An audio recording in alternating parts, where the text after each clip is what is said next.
네. 네, 안녕하세요. 라인 플러스에서 온 Y파트 최재원이라고 합니다.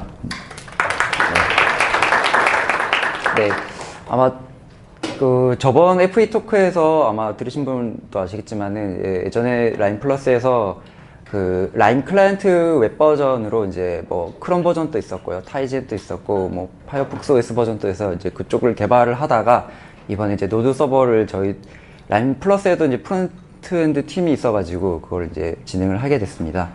그래서 그 진행을 하면서 이제 어떤 게 삽질을 많이 했는지 이런 것들에 대해서 한번 공유를 드려볼까 합니다. 네.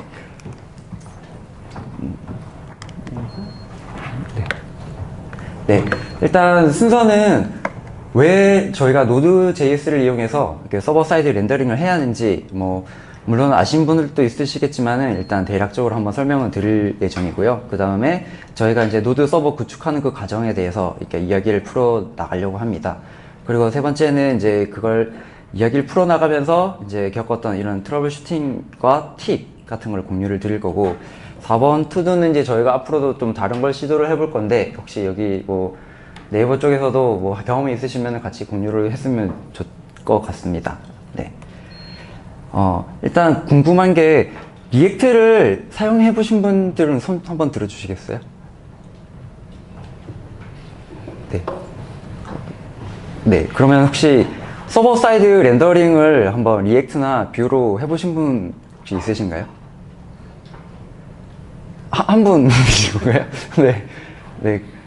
좀 마음이 편해졌어요. 그래서 약간, 네, 이제 좀 편하게 한번 설명을 한번 해보겠습니다. 일단 이 차트를 보시면은 기존에 저희가 서버 사이드 렌더링을 하지 않고 클라이언트 사이드 렌더링을 할 때 그 동작 방식에 대해서 한번 설명을 드려보려고 하는데요. 저쪽도 있어서, 예. 첫 번째는 이제 브라우저가 서버에게 리퀘스트 URL로 이제 요청을 하게 될 겁니다. 그러니까 뭐 특정 서버, 네이버닷컴으로 요청을 하게 될 거고요. 그러면 서버는 HTML을 이제 클라이언트에게 내려주게 되겠죠. 그러면 이제 브라우저는 그 HTML에서 받아서 이제 마크업 같은 거를 이제 파싱을 할 거고, CSS나 JSS를 내가 요청을 해야 한다는 거를 알고는 다시 그 JS에 대한 리소스를 서버에게 또 요청을 하게 됩니다. 그게 이제 리퀘스트 앱이라고 표현을 했는데요. 그래서 다시 리퀘스트 앱을 통해서 JS나 CSS를 요청을 하게 되고, 이제 그거를 정확하게 다 받고 나면 이제 브라우저에서는 이제 뭐 리액트 같은 경우에는 뭐 앱에서 라우터나 뭐 앱 이닛을 통해 가지고 이제 컴포넌트를 이제 렌더링을 하게 되고요. 근데 문제는 렌더링을 해야 하는데, 렌더링 할 때 여러 리스트를 그려야 하는데 그 리스트에 대한 내용이 또 없을 거예요. 그러면은 렌더링 하면서 또 AJAX로 서버에게 요청해서 나 그려야 할 리스트가 필요하니까 줘 라고 해서 리퀘스트 데이터를 한 번 더 요청을 하게 될 거고요. 그 다음에 이제 컴포넌트가 그 데이터를 받고 화면에 그리게 됩니다. 이게 만약 환경이 좋은 거라면은 이 리퀘스트가 굉장히 그냥 빠르게 진행이 될 텐데요. 만약에 환경이 안 좋은 뭐 글로벌로 나가게 되면은 URL 요청하는데 리퀘스트 비용 들 거고요. 그럼 뭐 JS 들 거고, 그 다음 데이터 AJAX로 들고 온 것도 또 리소스가 더 들 겁니다. 그래서 이제 서버 사이드 렌더링과 비교를 해서 이제 장점을 한번 설명을 드리려고 하는데요. 이게 여기서 클라이언트에서 보시면은 그 위에 이제 유저가 실제로 화면에 다 그려진 화면을 보는 시점은 여기 끝부분이에요. 컴포넌트에서 렌더를 다 한 시점. 그때 이제 정상적으로 화면을 볼 수가 있는데, 만약에 서버 사이드 렌더링을 하게 되면은 이제 이런 구조로 됩니다. 브라우저가 일단 서버에게 URL을, 뭐 이건 클라이언트 사이드랑 동일하게 URL을 요청을 하고요. 그때 서버에서는 저희가 JS로 만든 소스를 바로 렌더를 하게 됩니다. 서버에서 렌더를 하게 되는데요. 리액트는 렌더 투 스트링이라는 게 메소드가 있는데, 그거를 이용하면은 서버에서 우리가 만든 JS를 실행을 하게 되겠죠. 그래서 최종적으로 나와야 할 그 HTML 결과를 서버가 브라우저에 내려주게 됩니다. 그러면 일단 사용자가 화면에서는 그 풀 HTML이 다 마크업과 다 동일하게 들어있기 때문에 화면에 보이게 될 거고요. 화면에 보이는 시점에 이제 바로 리퀘스트 앱, 물론 브라우저가 그 다음은 이어서 나가서 JS를 받아서 또 동작을 하긴 해야 하기 때문에 JS를 요청하는 과정은 있긴 합니다. 그리고 그 이후 작업은 이게 동일하게 될 건데요. 여기까지 가면은 일단 사실 노드를 안 써도 동일하게 할 수가 있긴 하거든요. 뭐 자바로 해서도 템플릿으로 해서 먼저 내려주고 그다음 JS가 받아서 하게 되는데 노드 JS를 써가지고 하면은 장점이 어떤 게 있냐면 일단 리퀘스트 데이터하는 이 부분도 이게 상세를 시킬 수가 있어요. 서버 사이드 렌더링을 할 때 그 데이터를 미리 담아놓고 HTML 내려줄 때 그걸 같이 포함해서 내려주면은 일단 이 부분이 없어지게 될 거고요. 그래서 일단 유저 입장에서는 일단 가장 빠른 화면을 이렇게 볼 수 있게 됩니다. 그래서 요걸로도 뭐 충분히 빨라지겠지만은 다들 아시다시피 그 장점이라고 하면은 이제 아이소모픽이라 하고 또 혹자는 유니버설 자바스크립트라고 하는데요. 아이소모픽이라는 게 결국 이게 사전 정의를 찾아보면은 같은 모양의 동일 구조라 뭐 이런 내용이 있습니다. 그래서 정확히 명칭을 혼용해서 쓰는 경우도 있긴 한데 제가 확인해 보니까 아이소모픽은 꼭 자바스크립트에 대해서만 설명하는 건 아니고요. 그러니까 어떤 소스 코드를 가지고 하더라도 서버 쪽이랑 클라이언트 쪽에서 이렇게 한 소스로 작성해서 동시에 운영을 할 수 있으면 그걸 이제 아이소모픽이라고 표현을 하고 이제 유니버설 자바스크립트라고 하면은 이제 자바스크립트 하나로 유니버설하게 서버 사이드, 클라이언트 사이드를 운영할 수 있게 한다는 그런 의미로 보실 수 있습니다. 만약에 노드를 안 썼으면은 기존 자바면 뭐 벨로시티나 프리마커 이런 걸로 또 템플릿을 이제 만들어서 맞춰서 나가는 그런 불편함이 있겠죠. 그리고 또 하나는 스프링에 보면은 이제 뭐 리퀘스트 매핑에서 어떤 URL에 슬러시 슬러시 오면은 그것도 이제 클라이언트 사이드에서 라우터에서 설정을 해줘야 하고 또 스프링에서 리퀘스트 매핑 설정도 해줘야 하고 이렇게 하는데 이게 원소스로 되면은 그런 매핑 같은 것도 한 개의 라우터로 관리를 할 수 있기 때문에 뭐 관리가 좀 편하다고 볼 수도 있겠죠. 그리고 이거 뭐 워낙 흔한 얘기긴 한데요. SEO에서 이제 서치 엔진 옵티마이제이션이라고 해서 이제 일반 저희 네이버도 검색 엔진 있고 뭐 구글이나 야후, 빙 이렇게 등등이 많이 있는데요. 걔들이 이제 우리 페이지를 이제 긁어가서 이제 검색 엔진에 추가를 할 텐데 크롤러들은 우리 자바스크립트 렌더를 기다려주지를 않아요. 그렇기 때문에 제일 처음 요청했을 때는 JS가 AJAX로 데이터를 바꾸어서 렌더링 한 게 아니라 처음에 그냥 빈 껍데기가 나오죠. 그래서 어떤 경우에는 그냥 그 크롤러드의 유저 에이전트가 있으니까 그 유저 에이전트에 대한 이제 뭐 보시다고 하면은 이제 그런 애들만 따로 이제 마크업은 상관없으니까요. 보드 입장에서는 그냥 내용만 넣어서 해주는 케이스도 있는데요.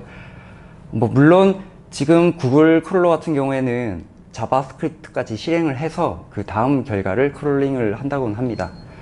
그래서 뭐 문제는 없긴 하겠지만은 뭐 완벽하게 우리가 그거를 컨트롤 하려면은 이제 서버 사이드에서 렌더링을 해주면은 뭐 그런 장점이 있을 것 같다고 생각을 하고요. 네, 이제 이 정도로 해서 일단 왜 클라이언트 사이드보다 서버 사이드가 뭐 물론 좋다는 건 아닌데 일단 유저 입장에서 빨리 본다는 거 그거 하나는 물론 장점이 있고 소스 관리도 편하다는 게 있어서 일단 저희가 일단 진행을 해보려고 했습니다. 네, 일단 저희도 죄송합니다. 그 기존에는 저희도 이제 뭐 라인에도 보면 웹앱 안에 있고요. 이넷 브라우저에서 이제 브라우저를 만들 수도 있고 하는데 보통 서버 사이드 쪽은 백엔드 쪽은 다른 부서가 있고 저희는 프론트만 하고 있었거든요. 그래서 이제 개발을 진행을 하다 보면은 지금 배포에서 한번 테스트를 해보고 싶은데 뭐 해보려고 하니까 좀 백엔드 쪽에서 이제 서버를 관리하니까 뭐 배포하는 것도 그쪽에서 이제 뭐 얘기를 한번 해야 하고요. 물론 저희가 할 수도 있겠지만은 했다가 또 뭔가 또 그쪽에서 배포해서 또 보시는 경우도 있으니까 좀 곤란한 경우도 있었고요. 또 만약에 첫 화면에 마크업이 바뀌었는데 우리는 이렇게 해서 마크업을 하려고 했는데 서버에서는 또 별도 템플릿으로 이렇게 나가게 되면 또 요청을 해야 하는 그런 불편함이 있었고요.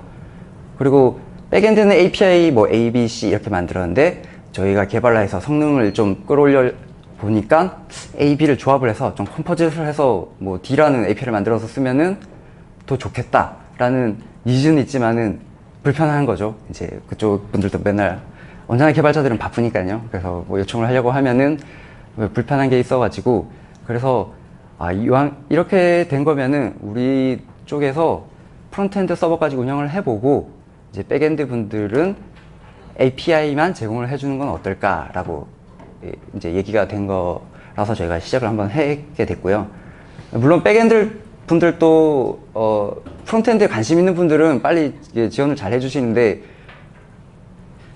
또 특정 분들께서는 약간 막 마크업이 깨지고 막 CSS 깨지고 이런 게 되게 스트레스를 받아 하신 분들이 계시더라고요. 뭐 JS 로드가 잘못됐으면 어디가 잘못됐다는 걸 이렇게 알기가 힘들어 하신 분도 있고 해서 일단 그 부분까지 저희가 한번 받아보는 걸로 했었습니다. 그래서 일단 이 스토리는 아무것도 모르는 프론트엔드만 하시는 분들이 어떻게 이제 노드를 구축해서 이런 걸 한번 해볼까라는 그 순서를 이제 시나리오대로 한번 시간 순으로 한번 얘기를 한번 드려볼까 합니다. 일단 저희 파트에서도 이제 지금은 웹 타임라인이라는 것도 있고요. 그리고 소셜 플러그인이라는 것도 있고, 그리고 지금 최근에 한 라인 라이브 독일 쪽도 오픈을 했어요. 그것도 다 지금 노드 서버로 이제 운영을 하게 됐고요. 근데 하지만 제일 초창기에는 소셜 플러그인이라는 이제 저희 서비스가 있는데, 보시면은 저기 라인 it이라고 저런 버튼이 보이잖아요. 혹시 저 라인 it 버튼 알고 계신 분 계신가요? 네, 괜히 물어봤습니다. 네, 어떤 거냐면은 저희 이제 페이스북에도 좋아요나 이런 공유하는 버튼이 있잖아요. 그래서 저희도 이제 라인에서도 저런 버튼을 달아서 이제 유저가 그 버튼을 눌러서 뭐 내 채팅방에 공유를 한다거나 뭐 타임라인에 공유를 한다거나 이런 게 좀 작은 프로젝트가 있었는데, 이제 딱 저희가 테스트하기 좋은 딱 프로젝트라고 생각을 했고, 이 프로젝트가 저희 이제 원래는 라인 코프의 일본 쪽 프론트엔드 팀에서 이제 운영을 하고 있었어요. 그쪽에서 이제 그쪽에도 백엔드 분들이 하고 프론트 분들이 하고 있었는데, 이제 그 리소스를 저희가 받아서 한번 진행을 해보겠다고 해서 이제 시작을 하게 됐습니다. 네. 그런데 이제 노드를 만약에 한다고 하면은 이게 정말 괜찮은 건가? 이게 예전에 한번 들어보셨겠지만 아마 0.1 버전 때쯤에서는 굉장히 안 좋은 얘기를 많이 들으셨을 거예요. 뭐 메모리가 갑자기 막 항상 뭐 풀을 차다가 죽는다든지 이유 없이 죽는다든지 뭐 이런 게 있었는데, 그런 걱정이 있었는데 한번 찾아보니까 지금은 6.11.2가 LTS 버전이고요. LTS가 롱텀 서포트라서 이제 문제가 생기면은 이제 같이 이제 GitHub에서 이제 수정이 되는 그런 버전을 말하는 거고요. 최소 이제 4에서 6으로 가는 데서도 걔들 의견은 뭐 한 4배가 빨라졌다. 뭐 이런 얘기를 했었습니다. 그래서 실제로 써보니까 뭐 메모리 이슈는 거의 없었고요. 뭐 이유 없이 죽는 것도 전혀 없어서 이제 뭐 충분히 뭐 믿을 만하다고 생각을 하게 됐습니다. 그래서 일단 테스트를 한번 해봤어요. 그 앵그라인더라는 그 툴을 이용해서 기존에 이제 자바로 운영되고 있는 이제 서버에 한번 돌려봤는데, 그쪽에서 이제 엔지닉스 4개에 톰캣 3대 이렇게 붙여가지고 VM 코어 2개로 했는데, TPS가 한 60에서 한 80에서 왔다 갔다 했고, 시간이 조금 지나면 이게 가장 밑에 차트가 그 이제 오류가 나오는 발생 건수인데요. 이제 이 정도 결과가 나왔어요. 사실 물론 튜닝을 했는지 안 했는지 잘 모르겠어요. 이거 일본에서 운영을 했었던 거기 때문에 저희는 일단 팩트만 먼저 얼마나 TPS 나오냐 그것만 한번 보자고 생각을 했었고요. 그래서 이 정도로 나와서 이 정도만 해줘도 서비스에는 이제 지장이 없겠구나 생각을 해서 이제 저희가 노드로 전환을 했었는데요. 노드에 이제 똑같이 VM 코어 2에 노드 이제 서버를 해서 세대를 했는데, 맥스가 한 500에서 한 600 정도까지 나오더라고요. 물론 이게 작은 거였고 단순히 API를 갔다 오는 정도의 I/O밖에 없고 뭐 높은 리스트로 막 데이터를 가공하는 게 전혀 없었기 때문에 이 정도 성능이 아마 나왔을 거라 생각하는데요. 뭐 물론 이걸로 뭐 자바가 짱이다, 뭐 노드가 짱이다 이렇게 말을 할 수 없어요. 물론 그런 관계가 워낙 많기 때문에. 근데 단순히 이런 작은 웹에서는 실제로 제가 테스트 해봤을 때는 이 정도가 나왔다고 결과가 나와가지고 그러면 진행을 한번 해보자 이렇게 결정이 됐습니다. 네, 그래서 일단 첫 시작은 서버에서 이제 노드 버전을 설치를 해야 하는데요. 기존의 그 뭐 염이나 뭐 이런 걸로 설치하는 것보다는 이제 npm이랑 비슷한 정도로 nvm이라는 게 있는데요. 노드 버전 매니저라 해서 npm install lts라고 이렇게 적게 되면은 지금 롱텀 서포트된 버전을 바로 딱 다운을 받고, 그 배시 프로필에 이제 환경 설정 같은 것도 다 자동으로 넣어주게 돼 있어요. 그래서 이거 장점은 버전 한번 올렸는데 문제가 생겼다. 그냥 롤백하기가 굉장히 편한 거죠. 그냥 이전 버전으로 그냥 설정만 하면은 그 버전으로 바뀌어지기 때문에 일단 버전 관리가 이게 편하게 되는 거고요. 그리고 일단 이 80번 포트를 쓰려면은 루트 권한이 있어야 돼요, 서버에서는. 근데 막상 루트 권한으로 이렇게 노드를 올리려고 하니까 혹시 또 뭐 노드에 허점이 있어서 뭐 문제되지는 않을까 싶어서 찾아봤더니 루트 권한으로 이 특정 명령어에 대해서만 80 포트를 열 수 있게 네트워크 바인드 서비스만 가능하게 하는 옵션이 있어서 이걸 명령을 해서 실행은 IR팀으로 이제 루트 권한이 없는 걸로 실행을 하면서도 이제 80으로 열 수 있게 했고요. 서버 프레임워크는 뭐 코어나 뭐 이런 거 여러 가지 있었는데 뭐 구글 트렌드를 검색해 보니까 물론 익스프레스가 가장 인기가 많았고 도움에도 뭐 도움말, 뭐 스택 오버플로우 이런 데도 보니까 가장 많이 있어가지고 저희는 익스프레스를 선택했습니다. 네. 그래서 이제 하려고 하니까 기존에는 저희가 이제 뭐 JS를 스크립트 로드해서 이제 디비전 앱에 넣어보자. 뭐 이건 현재 운영되고 있는 거니까 이렇게 하면 되겠지. 근데 여기서 어떻게 하면 될까라고 고민을 했었고요. 여기서 이제 리액트를 예를 들 텐데요. 리액트에서는 서버 렌더링을 하게 되면은 내가 넣어야 할 그 엘리먼트에 이런 아이디가 붙습니다. 데이터의 리액트 아이디, 데이터의 리액트 체크썸이라고 있는데 체크썸이 있고 그 안에는 아까 말한 것처럼 서버에서 렌더링한 내용이 풀로 다 들어가게 돼 있는데 여기서 궁금하신 게 아마 체크썸이실 거예요. 그 체크썸은 왜 있냐? 서버에서 한번 렌더링해서 돔이랑 이런 구조를 다 이렇게 만들어냈는데 JS가 또 받아가지고 또 같은 작업을 할 필요는 없거든요. 네, 그래서 리액트에서 이제 체크썸이라는 거를 만들어서 JS로 그리려고 보니까 체크썸에 맞고 이거는 내가 할 필요가 없구나 라고 판단을 하게 되고요. 그러면은 그냥 넘어가게 됩니다. 그냥. 그래서 그 다음 역할을 하는 거는 리액트에 보면은 이제 컴포넌트 디드 마운트라는 게 있는데요. 이제 디드 마운트 전까지는 렌더를 하게 되는 거고 그 후에는 뭐 데이터를 갖고 올 수도 있고 뭐 add 이벤트 리스너 이제 클릭 이벤트 같은 거 거는 그런 것들이 있잖아요. 이제 그런 것만 해주고 렌더는 하지 않게 되는 거예요. 네. 그래서 여기까지 하면 이제 되겠구나 생각했는데 여기서 또 문제가 뭐가 있냐면 처음에 화면에 그릴 때 이제 데이터가 있을 거잖아요. 근데 물론 화면이 다 그려지고 나서 사용자가 선택을 하게 되면은 거기에 대한 이제 뭐 액션 같은 것도 필요할 거고 데이터도 필요하게 될 건데 그때 이제 필요하게 되는 그 값을 주입을 시켜줘야 돼요. 여기 보통 이니셜 스테이트라고 이제 그 전역에 넣어주게 되는데요. 여기가 이제 오른쪽 위에 화면을 보시면은 이게 브라우저에서 돌아가는 영역이고요. 그때 리액트 돔.렌더에 앱 컴포넌트를 그릴 때 이제 프로스에 이니셜 스테이트라는 거를 넣어주게 됩니다. 그러면은 서버 사이드에서 렌더링 했던 그 값들을 그대로 받아가지고 들어가는 거고 화면 그려지고 나서도 뭐 다른 화면에 있는 그 데이터를 이용해서 그려야 할 때 그냥 저 값을 이용해서 하면 되기 때문에 한 번 더 요청할 필요가 없게 돼요. 그리고 노드 사이드에서도 똑같은 그 이니셜 스테이트 이 제이슨 데이터는 똑같이 내려주게 되고요. 그래서 여기서도 똑같이 노드에서 그려주게 됩니다. 값이 달라지게 되면은 아까 체크썸이 틀려져 가지고 에러가 나게 되고요. 꼭 항상 그건 맞춰 주셔야 할 것 같아요. 네.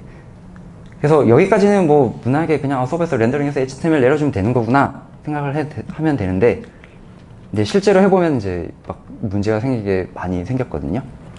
그래서 어떤 것들이 있냐면은 일단 첫 번째 내비게이터 랭귀지랑 서버에서 받는 그 헤더의 object 랭귀지는 값이 달라요. 그러니까 내비게이터 랭귀지는 OS의 언어이고요. 그러니까 클라이언트가 보는 언어인데 object 랭귀지는 이제 브라우저에서 설정한 언어 랭귀지예요. 그래서 이게 처음에는 보통 OS랑 브라우저 언어가 같을 때는 문제가 없는데 OS는 이제 영어였는데 갑자기 이제 브라우저 버전을 뭐 독일어로 바꿨으면은 HTML 서버에서 이렇게 줄 때는 object 랭귀지를 보니까 뭐 이렇게 A라는 언어로 내려줬는데 그 다음 이제 JS가 받아서 다른 이제 마크업 화면을 그리려고 하면은 다른 언어가 나오는 거예요. 그래서 이런 이슈가 있어가지고 이걸 어떻게 하나 고민했는데 처음에 저희가 이니셜 스테이트에다가 제이슨 같은 값을 주입을 시켜주잖아요. 그때 이제 서버에서 랭 값을 이제 object 랭귀지 값을 내려주게 돼요. 이니셜 스테이트에. 그러면 클라이언트에서는 이제 서버에서 그린 HTML 받아서 그릴 때 그 값을 보고 받게 되고요. 그래서 일단 결론적으로는 서버에서 언어를 판단해서 내려준다라고 생각하시면 될 것 같아요. 네.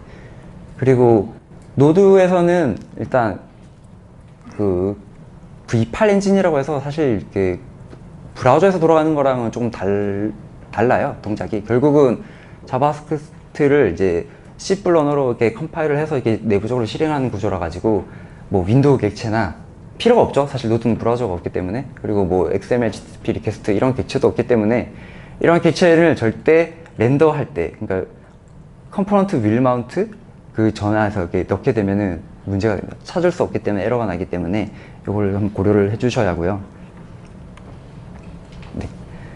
여기서 제일 막 삽질 굉장히 많이 했는데요. 딱 배포 전날이었어요. 이게 어떤 게 있었냐면 제가 이제 아까 버튼 같은 걸 만들었는데 버튼을 이렇게 테스트를 해야 하니까 뭐 아이프레임으로 이렇게 버튼을 이렇게 쭉 한 30개 정도 이제 그려가지고 각각 언어별로 이제 다 그려지게 해놓고 딱 테스트를 했더니 막 이렇게 한국어 5개, 영어 5개 버튼이 이렇게 나와야 하는데 막 영어 10개, 뭐 한국어 뭐 2개 뭐 이렇게 이상하게 나오는 거예요, 설정이. 그래서 이거 왜 이러지? 그래서 처음에 막 캐시를 찾아보고 뭐 설정 찾아보고 이렇게 했었는데 알고 보니까 네, 그래서 여기 소스랑 같이 설명해보면 이제 리퀘스트의 파라메모 랭귀지 저희 쿼리 스트링에 넣은다면 이 랭귀지를 읽어서 나중에 이제 화면 그릴 때 랭귀지에 뭐 값을 넣어준다 이렇게 이제 예제 소스를 만들어 봤는데요. 문제는 노드는 싱글 스레드예요. 그래서 여러 리퀘스트가 오더라도 스레드는 하나고 그래서 변수를 공유를 하게 돼요. 그게 배포 이틀 전이었나? 그걸 알아가지고 막 밤을 새면서 수정을 했었는데요. 그래서 어떻게 그럼 이걸 해결을 해야 하냐 이런 상황에서 유저 인포라는 거를 여러 리퀘스트에서 같이 공유를 하게 돼버리면 문제가 되는데 이럴 때는 이 리퀘스트랑 리스판스 쪽은 노드가 스레드별로 이제 유니크하게 선택을 해줘요. 그래서 한번 노드에서 라이브러리를 써보시면은 뭐 쿠키 파서 무슨 파서 하면 항상 모든 값을 이 리퀘스트에 붙여주게 돼 있어요. 그래서 리퀘스트로 모든 값을 이렇게 주고받게 되지 그냥 이렇게 변수에 담았다가는 처음에는 이제 베타 쪽 테스트 할 때는 유저가 없으니까 그 시간차가 얼마 안 나기 때문에 그 리퀘스트 하나당 다 처리해서 내려준 건 동일하는데요. 이제 사용자가 엄청나게 들어오기 시작하면 이제 이런 문제가 생길 거라서 이걸 주의를 하셔야 할 것 같아요. 네, 싱글 스레드라는 거. 네, 그리고 요거는 아까 메모리 별로 없다고 했는데 막상 해보니까 저희도 생겼고요. 이제 이걸 이제 저희 파트 분의 한 분이 같이 분석을 해서 이렇게 진행을 하게 되는데요. 이게 엔사이트 차트고 이제 메모리가 늘어난 걸 확인을 한 거죠. 그래서 저희가 이제 놀래가지고 뭐 배포한 버전이랑 이전에 배포한 버전이 뭐 어떤 차이가 있는지 막 디프를 떠서 봤는데 딱히 그런 문제가 없었어요. 그래서 노드 라이브러리 문제인가 해서 뭐 이제 엑시어스나 뭐 윈스턴이나 이런 라이브러리가 있어서 이걸 이제 하나하나 떼서 막 돌려봤죠. 이렇게 돌려봤는데도 별로 문제가 없었어요. 그리고 노드에서 이제 프로파일링 하기 위해서는 힙덤프라고 해서 이제 메모리 잡힌 거를 그 크롬 개발자 버전에 보면 프로파일링 하면은 뭐 덤프 뜨는 거 있잖아요. 그래서 메모리에 뭐 스트링 몇 개, 리스트 막 계속 막 트리 구조로 이렇게 조금 보기 힘들지만 이렇게 쭉 이렇게 나오는 게 있는데 그런 거랑 동일하게 이제 볼 수가 있는 게 있는데 힙덤프를 봐도 뭔가 어떤 요소가 이렇게 뭐 많이 나온다 이런 게 없는 거예요. 그래서 이제 일단은 뭐 여기 공유하기에는 조금 창피하긴 하지만 이제 한 땀 한 땀 이제 바이너리 서치라고 하죠. 이제 전체에서 반 한 번 찾아보고 괜찮으면 또 반 한 번 찾아보고 하면서 이제 API 하나하나를 테스트를 하고요. 이제 가장 유용했던 거는 일단 프로세스 메모리 유세이지 그걸 하면 이제 노드가 쓰고 있는 그 메모리 지표를 볼 수가 있고요. 보이시나요? 네. 그래서 결국 저희가 찾게 됐는데요. 네, 여기 저희 다른 파트분입니다. 여기서 이제 기세 노드에 이제 이슈에 등록을 해놨어요. 그래서 뭐 알고 보니까 저희가 그 사용자의 유니크 키 같은 걸 암호화를 하게 되는데 암호화할 때 그 노드에 내장된 그 라이브러리 크립토를 쓰는데 크립토에서 이렇게 문제가 생겼어요. 그래서 이런 거 이렇게 문제다 이렇게 해서 이렇게 신고를 했고 이런 거 일어난다고 얘기를 했고요. 아까 제가 말한 그 메소드를 실행하면 이런 게 값이 생기는데요. 이게 레지던트 셋이라고 해서 노드에서 쓰는 메모리 총량 그리고 힙 유즈드가 나오는데 이게 늘어난 거를 보실 수 있잖아요. 그래서 뭐 이런 거를 이렇게 던져주니까 그분들이 뭐 이렇게 시간이 조금 걸렸지만은 이렇게 쿵짝쿵짝을 하시더니 이제 다른 이슈들이랑 같이 이렇게 처리를 해서 주시더라고요. 그래서 안에 실제로 보니까 뭐 C++ 소스였어요. C++ 소스에서 무슨 올로케이션을 해야 하는데 그거를 뭐 미리 요만큼만 잡아야 하는데 계속 올 때마다 뭐 잡는 뭐 그런 뭐 이슈가 있었다고 해가지고 뭐 해결을 했는데요. 조금 특이한 케이스지만 결국 어플리케이션은 우리가 잘못 짠 건 아니었고요. 걔네들 잘못이어서 이렇게 공유를 한번 해봤고요. 네. 그래서 원래는 힙덤프라고 하면은 좀 이렇게 볼 수가 있을 텐데 좀 유난히 찾기가 힘들었어요. 이거는 내부 라이브러리 문제 이슈라 가지고 네, 그런 이슈가 있었습니다. 그래서 이제 이 정도로 이제 트러블 슈팅을 공유를 드릴 거고요. 이제 팁은 분명히 이제 노드를 하면서 이제 어떤 라이브러리가 좋을 건지 연구를 하실 텐데 이제 저희가 이제 선택한 거 뭐 구글 트렌드도 한번 찾아봤고요. 뭐 npm에서 별 같은 것도 오는 게 맞나, 그리고 이슈 등록을 얼마나 잘 처리해주나 이런 걸 한번 봤는데 일단 PM2라고 하는 게 프로세스 매니저 2라고 해서 이 라이브러리가 괜찮았었고요. 일단 이거의 장점은 멀티코어 서포트, 그러니까 노드에서는 클러스터라고 하는데요. 만약에 코어 8개짜리가 서버가 있는데 아까 말씀드렸다시피 노드 V8 엔진은 이제 스레드, 한 개 스레드 도니까 이거를 코어만큼 스레드를, 이제 프로세스를 만들어가지고 관리를 하게 해줘요. 코어를. 그렇게 해주면서 이제 여러 프로세스한테 전달할 걸 이제 로드 밸런싱으로 해주기도 하고요. 그리고 제로 세컨드 다운 타임이라 해서 이제 릴로드 할 때, 서버를 재시작할 때 이제 뭐 404나 이런 거 500 떨어지지 않게 해주는 것도 있고요. 모니터링 서비스도 되게 상세하게 돼 있어요. PM2에서 아예 노드용 라이브러리를 만들어서 노드에 뭐 현재 유저의 카운트를 알고 싶다면 유저 카운트에 주입만 하면 그 모니터링 화면에 그 차트가 나오게 해주는 것도 있고요. 그 다음에 로그 같은 것도 로테이트까지 포함해서 다 관리를 해주게 돼 있습니다. 그래서 여기서 간단하게 지금 시간이 안 되니까 간단하게 한번 소개를 드리면은 PM2에는 일단 그 리로드 할 때 그냥 그거 믿고 리로드 하시면 바로 장애가 나실 거예요. 그냥. 왜냐면은 PM2에서도 거기 분명 그레이스풀 리로드라고 적혀 있는데요. 실제 해보면 그레이스풀 하지 않았어요. 그래서 그것 때문에 막 소스도 뭐 한번 까보고 이렇게 막 봤었는데 결국은 동작 원리를 간단하게 말씀드리면 기존 저희 타임라인이라고 표현하는데 타임라인 인스턴스에서 이제 이게 기존에 돌고 있는 거면 새로운 인스턴스를 하나 만들고요. 기존에 2개가 떠 있으면 이제 총 4개가 되겠죠.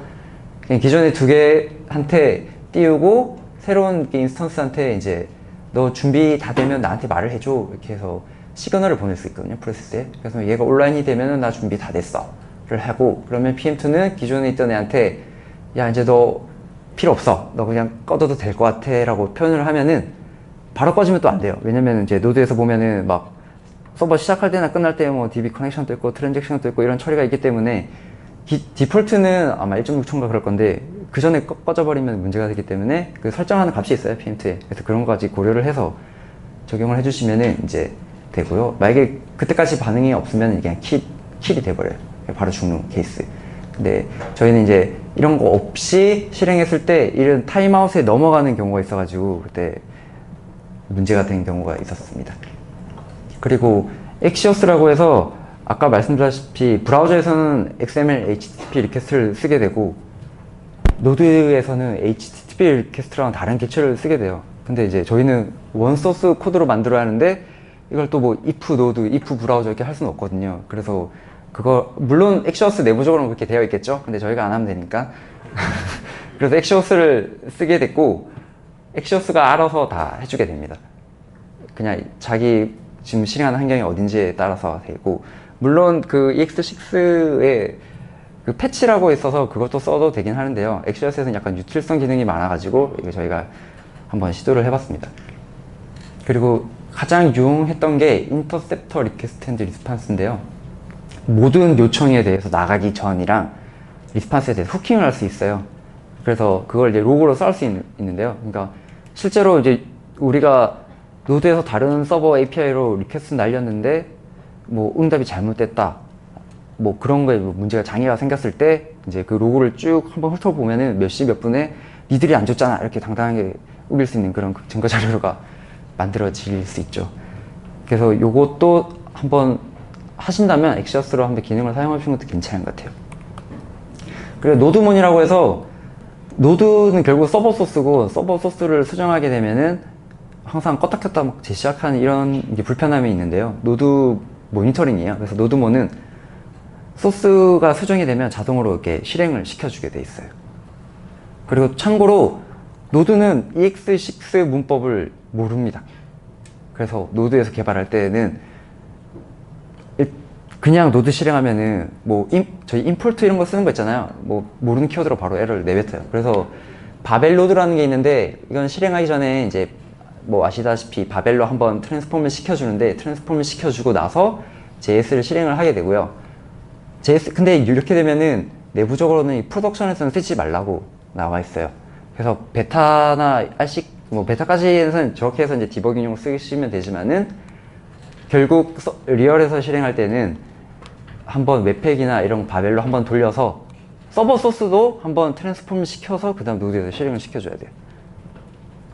근데 그래야지 성능도 빨라지고 뭐 어글리 파이 같은 것도 적용을 할 수가 있어요. 그래서 이것도 한번 신경을 써주시면 되고, 또 노드에서 저희가 아무 생각 없이 콘솔.로그를 실행하면은, 콘솔.로그는 동기로 실행이 돼요. 그래서 콘솔 로그를 막 1000개 쭉 찍으면 그거 1000개 실행할 때까지 딴 동작을 못해요. 노드의 장점이 이벤트 드리븐 방식이기 때문에 비동기로 하면은 그거 처리하면서 딴 것도 할 수 있는데, 동기가 되면 그냥 그 잡을 찾게 돼버려서 콘솔 로그를 쓰시면 안 되고, 그래서 윈스턴이라는 게 이제 내부적으로 어싱크하게 로그를 할 수 있고, 윈스턴의 장점은 계속 말하니까 제가 라이브러리 좀 판매하는 것 같은 느낌인데 계속 윈스턴은 일단 로그 로테이트도 알아서 해주고요. 그리고 커스텀 포맷이라 해서 기존의 아파치나 엔진엑스에 있는 로그 포맷을 저희가 똑같이 맞출 수가 있어요. 그러면 그 로그 뭐 뷰어 같은 것도 똑같이 저희가 맞춰서 쓸 수가 있게 되고요. 그리고 아시다시피 뭐 콘솔 레벨, 뭐 콘솔.디버그, 콘솔. 뭐 이런 것들 있잖아요. 레벨 설정해서 할 수가 있습니다. 그리고 요것도 좀 중요한 부분이었는데요. 헬멧이라고 해서 저희가 서버를 운영하다 보면은 가끔 이제 보안적으로 놓치는 거나 XX 공격 같은 거 이런 거 설정을 상세하게 설정할 수가 있는데요. 헬멧이라는 라이브러리가 이제 옵션에 true false만 주면 이걸 바로 해설에 내려주게 돼 있어요. 그래서 쓰실 때 뭐 필요한 게 있으면은 놓치지 않고 헬멧을 써서 이제 해설을 내려주시면 도움이 되실 것 같아요. 그리고 팁이라고 하면은 저희도 한번 이렇게 문제에서 했었던 건데, 이니셜 스테이트에 아까처럼 이제 JSON 내용을 내려주게 되는데요.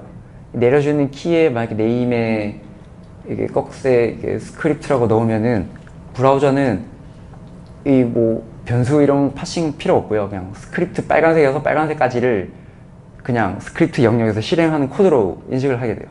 그러면 여기 이제 스크립트 에러 나겠죠? 에러가 나고 이 뒤에 있는 내용들은 그냥 바디에 하면 이렇게 찍어지게 돼요. 그냥 보여지게 되기 때문에 그런 이슈가 있어서 꼭 항상 주실 때는 이 꺽쇠 같은 거는 이렇게 유니코드로 바꿔가지고 브라우저에서는 그냥 스크립트 키워드가 아니라 상수로 인식할 수 있게 하게 할 수 있고요. 그리고 지금 디버그 메소드를 해서 이거는 이제 크롬에서도, 크롬에 우리가 그 브레이크포인트를 찍어서 디버그를 할 수가 있잖아요. 노드에서도 똑같이 그게 지원이 되거든요. 노드 실행할 때 인스펙트라고 하면은 특정 포트를 하나 열어줘가지고 크롬 디벨롭 개발자 도구로 똑같이 디버깅 할 수 있어요. 그거나 인텔리지에서도 지원을 하고요. 그리고 패킷 캡처 같은 거는 이제 노드 내부에서 어떻게 돌아가는지 뭐 보고 싶을 때는 저걸 이용하게 되면은 이제 찰스나 피들러에서 노드에서 쓰는 그런 네트워크를 패킷을 다 볼 수 있습니다. 네. 그리고 중요한 거 한 개는 그 트랜스퍼 인코딩이라고 해서 청크드 방식이 있고, 트랜스퍼 인코딩의 컨텐트 렌스라는 방식인데요. 일단 노드 같은 경우는 항상 청크드라고 내려오고, 트랜스퍼 인코딩은 이제 일부 서비스를 잡아가는 걸 보면 컨텐트 랭스라고 내려오게 되는데요. 이게 차이가 어떤 거냐면, 브라우저에서 이 스트림으로 데이터를 받을 때 브라우저에서 그 앞에 일부분을 해석해서 바로 실행하고 하게 하는 게 청크드 방식이고, 컨텐트 랭스는 일단 다 받아야 돼요. 다 받아가지고 그 다음에 브라우저가 파싱해서 실행을 하게 되는 거라서 청크드로 하게 되는 게 좋고, 일단 이게 장점이 어떤 게 있냐면은 리액트도 그렇고, 사실 지금 고질적인 문제가 아까 렌더 투 스트링이라는 게 있는데, 렌더 투 스트링 자체는 동기로 들고 있어요. 그래서 그 렌더 투 스트링을 할 때까지는 노드가 그거 일만 하고 딴 걸 못 하게 돼요. 그래서 만약에 컴포넌트가 만약에 1000개다. 그럼 1000개를 다 해서 다 돌고 그게 풀 스트링을 만들어야지 그때 내려가게 되는 거예요. 근데 뷰 같은 경우에는 여기 화면을 보시면은 이제 스트림 방식으로 해서 온의 데이터에서 청크라고 있는데, 이거는 이제 컴포넌트가 만약 1000개다. 그러면 한 개 한 개가 이제 컴포넌트가 렌더 될 때마다 바로 이제 클라이언트를 내려줄 수가 있거든요. 청크드로. 그렇게 되면은 뭐 저희 타임라인 같은 경우나 페이스북 같은 경우에는 이게 리스트 방식이기 때문에 유저는 첫 화면만 보고 밑에는 안 보게 되잖아요. 그때 이제 청크드면은 밑에 이렇게 쭉쭉쭉쭉 넣을 수 있기 때문에 좋고, 리액트는 아직 뭐 누가 개인이 이렇게 만들어가지고 이렇게 만든 게 있긴 한데 아직 정식적으로는 지원을 안 한 걸로 알고 있고요. Vue.js에서는 스트림 리스판스라고 해서 이 방식으로 지원을 하고 있어요. 그래서 뭐 예를 들면 여기 set timeout 5000이라고 이렇게 테스트 코드인데요. 5000이라고 해도 그 전에 청크대로 내려왔던 거는 브라우저에서 표시를 할 수 있어요. 그리고 다음 할 거는 저희는 기존에는 이제 저희 서버가 앞에 그 다른 저희 CDN 아카마이 뭐 이쪽에 붙어 있어 가지고 저희가 직접 이거를 구현을 못 했었는데요. 만약에 HTTP2 방식으로 진행을 하게 되면은 이제 HTTP2에 서버 푸시라는 스펙이 있는데요. 이게 어떤 거냐면은 HTML을 요청하면은 아까처럼 그 인덱스 HTML 오고, 그 다음에 CSS를 요청하고 CSS 오고, 이렇게 계속 핸드쉐이크로 계속 커넥션을 왔다 갔다, 뭐 물론 키벌 라이브가 있겠지만 왔다 갔다 하게 되는데요. 그거를 HTTP2 방식이면 클라이언트는 HTML만 요청했지만은 서버에서 그냥 미리 그냥 입에 넣어주는 거예요. 그냥 넣어놓고 그거를 캐시를 시켜버리거든요, 브라우저는. 그러면 이제 브라우저가 HTML 파싱해서 그 리소스를 요청할 때는 캐시가 돼 있기 때문에 바로 실행할 수 있는 장점이 있습니다. 그래서 요거를 저희가 추후에 한번 해볼까 생각 중이긴 한데요. 혹시 이게 서버 푸시 같은 것도 해보신 부서가 있을까요? 다음에 공유 드리겠습니다. 여기까지 저희가 좀 빠르게 달려왔는데요. 혹시 궁금하신 거 있으시면은 질문 한번 부탁드리겠습니다.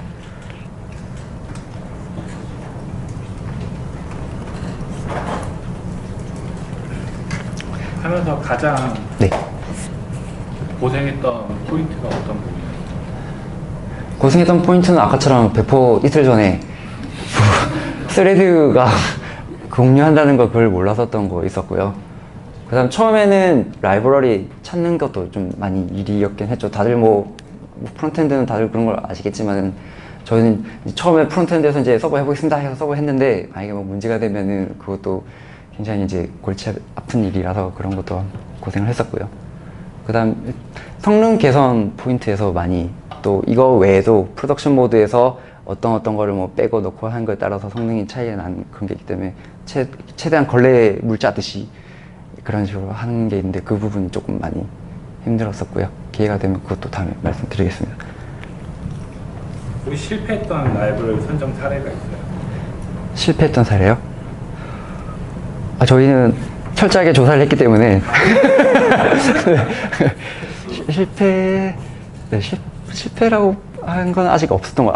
굉장히 잘 돼 있어가지고 아직까지는 뭐 물론 있긴 있어요. 윈스턴에서 저희가 PV가 2억짜리 그 로그가 있는데 1시간 이게 로그가 너무 많으니까 하루에 막 몇십억 로그가 쌓이니까 1시간마다 로테이트를 시키는데, 로테이트 시키고 압축하는 기능이 있는데 압축하게 되면은 순간 현상이 발생하는 그런 이슈가 있었어요. 그래가지고 압축을 이제 못하게 되는데, 그런 이제 자잘한 거는 이제 찾아서 소스를 직접 다 까서 왜 이게 순간이 되는지 이런 거 분석해야 할 필요는 있었습니다. 이쪽 분이 먼저 들으셔서. 서비스 오픈까지 해보시면서 프론트 개발을 시작하고 시작하니까 프론트 개발자가 이제 페이지까지 보완하고 하면서 하는 것과 아니면 이분 뭐 원래 생각하는 백엔드 개발자가 페이지 개발하고 프론트 개발자가 프론트에 대해서 장단점이 있겠지만 앞으로 서비스를 개발하신다는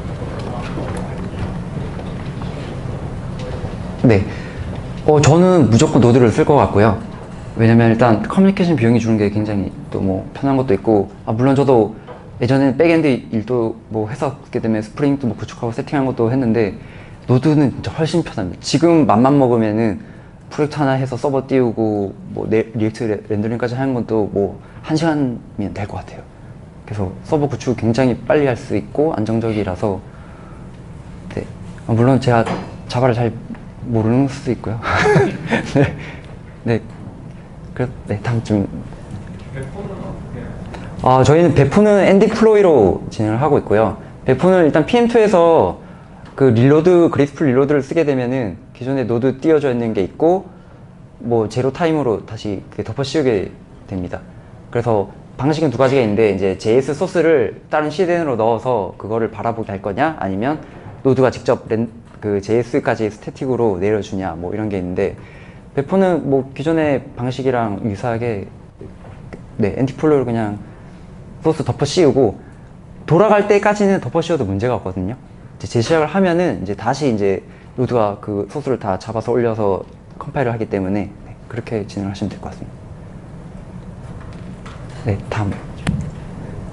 두 가지가 있는데 먼저 말씀하신 거예요. 적어도 이런 클라이언트 쪽에서 쌓이는 JS 파일이나 그런 정적 에셋들은 별도 CDN에 배포를 하신 거예요? 아니면은 서버 내에서 활용을 하신 거예요? 이제 그게 이제 또 두 가지 케이스인데 저희 백엔드 이렇게 노드 앞단에 아카마이라는 이제 CDN 같은 걸 붙이면은 이제 캐시 컨트롤에 이제 붙일 수가 있어요. 뭐 이 JS는 한 달 동안 그냥 캐시해라 하면은 어차피 유저는 CDN을 통해서기 때문에 CDN은 그 JS 한 번만 받기 때문에 별 문제 없이 다음에 요청을 안 오게 되고요.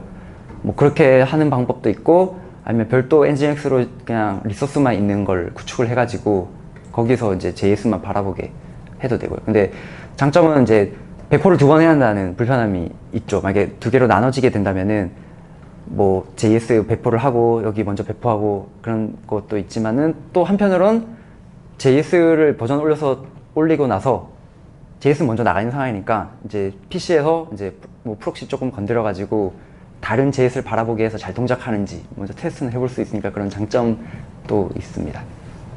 그 파일이 업데이트가 되면 그 파일명을 보면 캐시를 달아주신 건가요? 아니면 동일한 파일을 배포 하신 건가요? 일단 저희는 현재로는 버전을 올리게 되고요.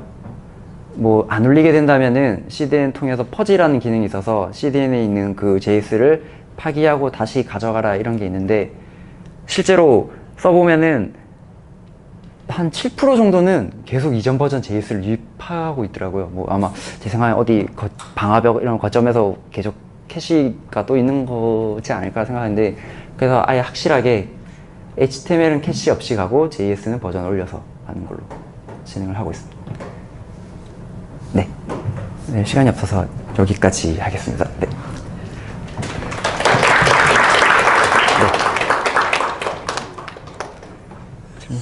예, 그 시간이 지금 잠깐 없어서 질문은 아마 뒤에 이거 다